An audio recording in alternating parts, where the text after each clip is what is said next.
Hay momentos en la vida en los que nos sentimos atorados, atrapados, estancados. Instantes que se convierten en etapas en las que no sabemos qué hacer para sentirnos útiles, productivos, brillantes. ¿Se acabó la magia? ¿A esto se refieren con las crisis existenciales? ¿Alguna vez volveremos a ser lo que soñamos y quisimos ser? La música siempre ha sido un bálsamo para curar los miedos, acompañar los vacíos y ayudarnos con el vértigo. ¿Qué pasa cuando uno de los grupos independientes más importantes del siglo XXI atraviesa por su propia crisis? Pocas cosas nos habrían sugerido hace algunos años que The National se convertiría en una banda capaz de agotar los boletos de todos los pabellones y auditorios en los que se presenten, acaparar portadas de revistas y críticas de especialistas, todo ello casi sin sonar en la radio o en los bares. ¿Qué fue lo que convirtió a este grupo de amigos de Cincinnati en un referente obligado de la música contemporánea? First Two Pages of Frankenstein es el noveno álbum de estudio de The National, el disco que nos pone frente a frente para platicar con su vocalista Berninger de Los Ángeles sobre los miedos, ansiedades e incertidumbres de enfrentarnos a nuestro trabajo. En esta charla que tuvimos en una habitación de Los Ángeles, Berninger también nos platica la manera en la que colaborar con otras personas y otros equipos termina por enriquecernos no solo como profesionales, sino también como personas. Y también, ¿por qué no?, cómo afrontar el miedo a las paternidades y los constantes retos que le acompañan. First Two Pages of Frankenstein, el nuevo disco de The National, es un álbum emocionante y original, que nos recuerda que esas estrellas que dan luz a nuestros días también son de carne y hueso, que también tienen sentimientos e ideas, y probablemente esa es la magia detrás de cada acorde, de cada palabra o juego de luces arriba de un escenario. I want to begin this interview talking about the creative process behind this album, because I understand that you were stuck. And I think that this situation is something that a lot of people can feel very relatable in their proper jobs. I mean, when you get to that point, you say that I can do the thing, what I'm doing here. The reconnect, I think it mostly took time. There wasn't like a moment where suddenly I was stuck for the longest period I've ever gone through. I've had sort of phases of writer's block, but they'd be weeks at a time, or maybe like a month or so. But this was months and months and months where I just couldn't write, couldn't connect with it. And it wasn't because there wasn't stuff to connect to. I was just sort of in a phase where I didn't want to dig into all the stuff that I usually dig into, and I felt like I was a bit I was in a very self-loathing period. And I was sick of myself, right? I was just, instead of just writing, I went through, I just couldn't bring myself to write a song about myself. I didn't want to think about myself for a long time, but it lasted a long time. And I think the only thing that actually really started, I definitely had a fear that maybe it's dried up. The well is dried up, or my motivation or whatever, something that is, for it is not there anymore. So there was a phase where genuine feeling like, oh, maybe I just lost something that was like a gift or something that I and that scared me so much.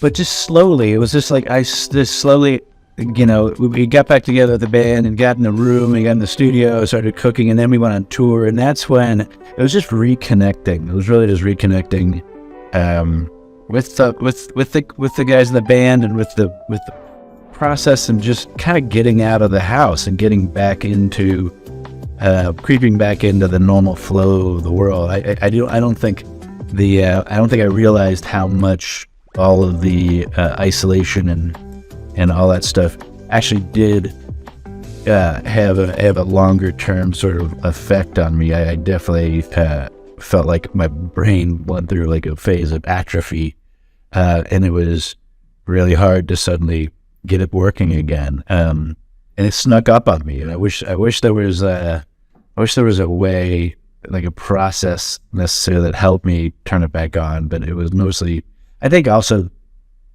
just getting out in the world and like and taking walks and riding my bike and getting back to that after was you kind of have to make your brain do something else to get it to start to be creative. I wish there was an antidepressant or something that had worked, because I tried a lot of those things. I stopped drinking, I stopped smoking weed and everything for a long time. That didn't help at all. So it was just kind of reconnecting with the band and the process and doing some shows and then getting back on stage. And then I wrote a bunch of something, like half the record was written kind of like right after this tour and while we were in hotel rooms, and some of the songs were even written like in sound checks when we finally got together. So I was very relieved when it started happening again. Yeah, you just mentioned about the writing or the composing process on tour, the rehearsals and all that stuff, and some of the songs on the album ended with parts that we recorded live. Yeah. So I want to ask you about as well, why did you decide to stick with these live parts and not redoing it on the studio? If it has to do maybe with the spontaneity or with the vibe of the moment. How was it? I think the record at that time was sort of half. We had a lot of songs that were close, but they were. We felt like that we were still missing some sort of dimension to the record, and there's a very different kind of chemistry and energy that happens in that, and we're really good. We always think of studio process in that world differently than live. We're very rarely trying to like capture a live thing in the studio or capture the studio thing live. We kind of they're different. They're just different things. We let them have their different. The results of those environments are different, and we kind of like we like both. So.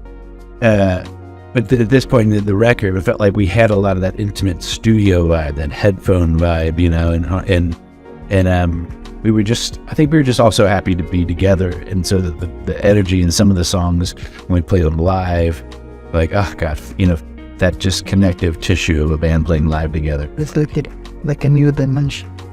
Yeah, it's just, I mean, we work on songs, we pass songs around, and there it's like it's a meticulous sort of like building and crafting and trying different things, and a mixture being loose and then polishing, but capturing that live energy in the studio isn't always our goal. But once we were finally back together, it was some of that was really feeling exciting, and so we just kept a lot of that kind of loose sound check recordings and stuff, and wove them in. But the record was not, I think, necessarily the record that a few years ago we were kind of talking about, and we always talk about,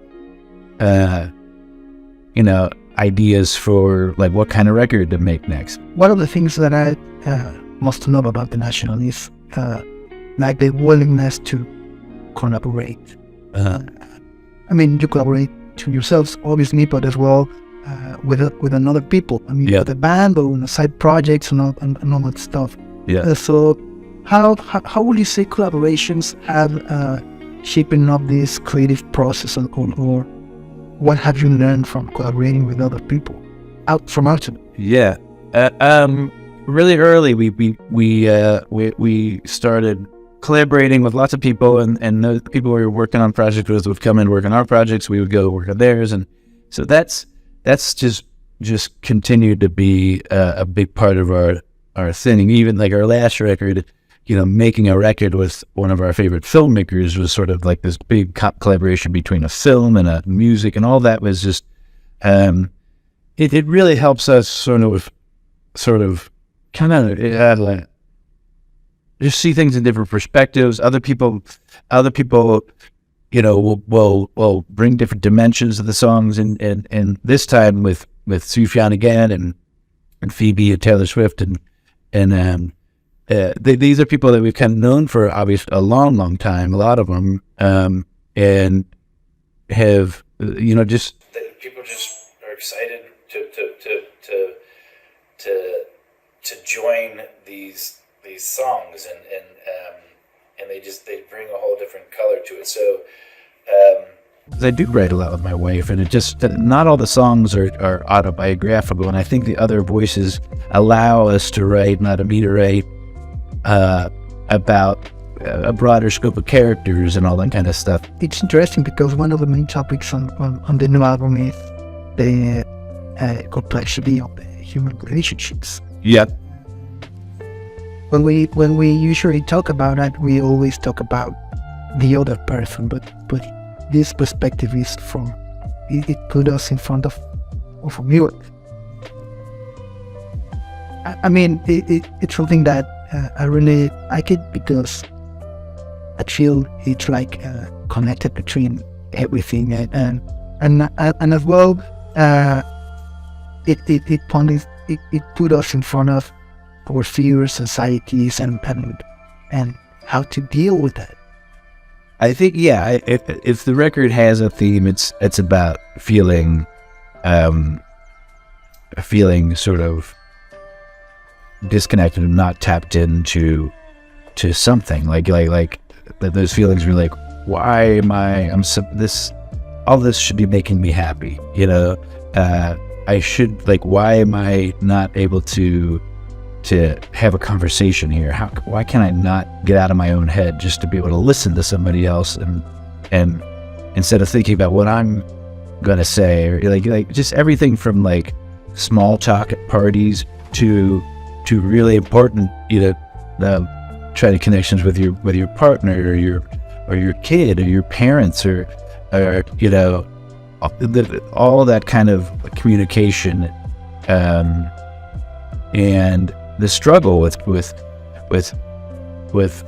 saying what or explaining to somebody how you feel. I think that's why most songwriters or people who get into writing and prose or poetry or novels are writing or anything, painters, everything, are desperately trying to manifest some abstract emotional psychic tangle, right? Something that they can't put into words, so they put into song or they put into a painting. Also, I think the being your own worst enemy is so much like so much of the record is like I didn't is a lot about not wanting to crack open the onion, like wanting to hide the onion and not peel the layers back, and just like I'm tired of cutting onions, and so some of that is yeah, I mean, it is about, some of it's about the writer's block, but the song "Your Mind Is Not Your Friend" is on there that Phoebe Bridgers sings on, and she writes a lot about that. It's just like, she always says she's good at writing about what she hates about herself, and and that song is just how your mind can really undermine you, and it's but yeah, I've felt in my life just the things that have undermined me the most is just always my own insecurities, my own fears, and so I'm always writing about the things I fear, whether it's the band breaking up, whether it's anything, is a way of looking into the sort of looking over the edge and then stepping back. So, but for a long time, for that period where I couldn't write, I didn't even want to look over the edge. I didn't even want to go near the edge. I was just like, I was, and I didn't want to write about anything. And then I got close enough to start to write about it again, and that's a good example of that song. And I want to make a trip to memory lane because I mean, you were in the advertising business, and it wasn't like your first career turn. And then when did you decide? I mean, advertising businesses paid appearance, you're in comfort zone. So how was that process? How do you recall that process? Well, I was, everybody in the band had different jobs, and we had been in bands in college and different bands, but everybody moved to New York, and I had a career in design for 8 years but it was a slow, like I didn't drop it. We were all sort of, we were making records, and then we would take our vacation time and tour. We would call in sick, from Europe, and so we were all sort of, and then I switched to freelance. So in between tours, I would go back to work and stuff. And it was a gradual. I can't say I like took a big leap. It was a slow thing, but when there was a period where I was like, I thought maybe I'll never have to go back to any other job. That was really that was exciting, but it was I can't remember when that happened. It was a slow thing, but then when I was over the past year or two, when I tried to get out of this writing block I was in, I started for the first time thinking, well, maybe we'll have to go back to that, and I think the idea of having to go back to having clients and all that that world was one of the major motivators of me. Like, no, I'd rather much rather still be doing this. I have to figure out how to do this again. I have to figure out how to get my head working again. And I had some perspective on how lucky I am to be in a band, and that was motivating for sure. How does that make you feel looking back at them, feel like, what was? I mean, you're about to turn 25 years next year. Yeah, that's true. It's been incredibly fun, and it's been so cool to find people from all these different sort of areas that are fans and connecting that way. So the whole, Taylor came to work with Aaron because she was a huge fan, and I think she sort of like torqued the whole pop world a little bit in a different direction, and so she's sort of pop music sort of follows wherever she goes, and often, and so it didn't Aaron wasn't like going towards that. It was definitely like she was sort of steering her whole thing towards him, and that's funny. It's really exciting to kind of see the overlaps of those worlds. But I never really see much difference. I don't think of Taylor Swift as a pop star. I think of her as this incredible artist, and like the package I put on her is like, is similar to Bruce Springsteen. It's like, is he a pop artist?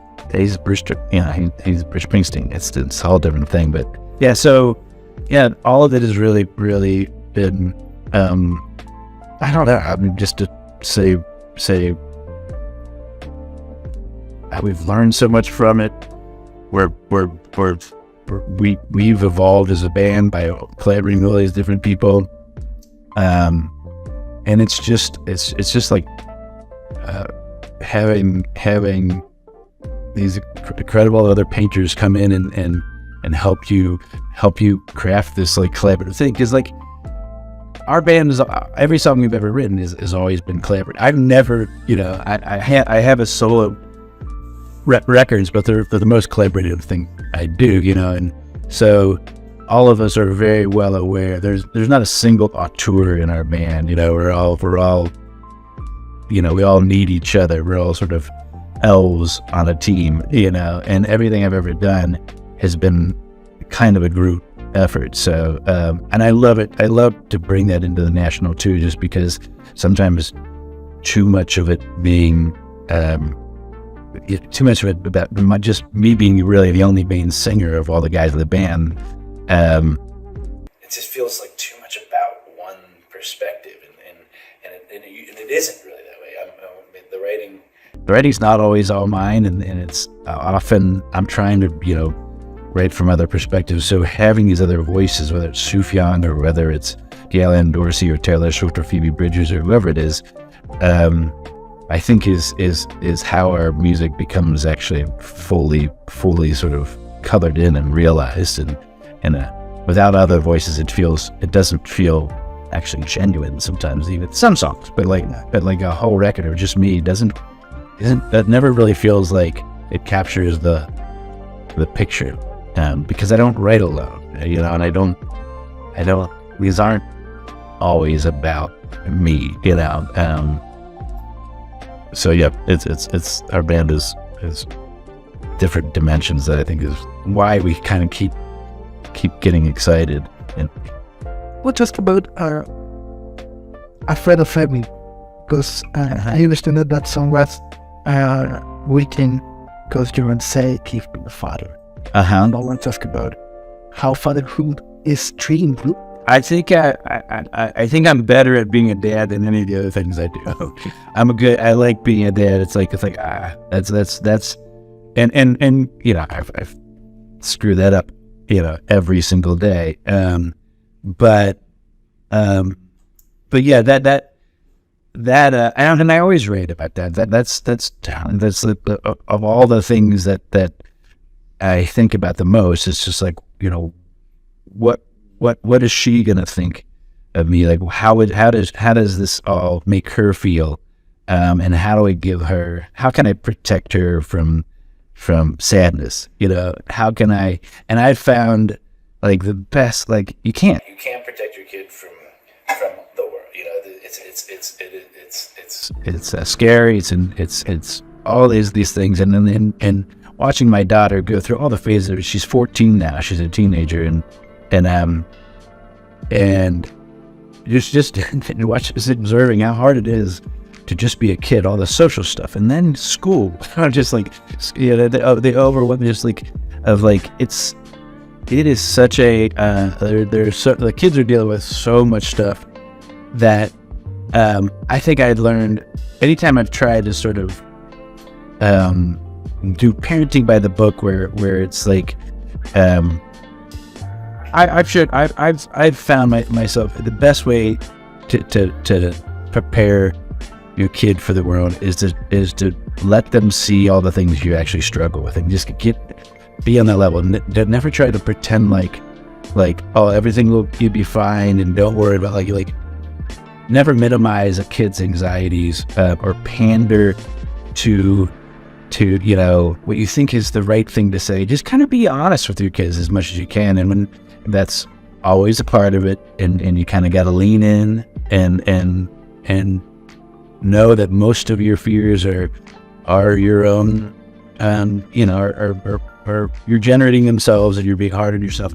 Always try to tell our daughter to just take it easy on herself, to let herself off. She has a quiz today, and she thought it was Wednesday, and it's Monday. She wasn't prepared. She just so much anxiety going into that. I'm just like, I get that. Like I know the anxiety that you can overwhelm by a day of school. There's some days where I just don't know if I can get on stage, and just connecting on those little things, just those days where are where I really, really feel like that's where I've been a good parent.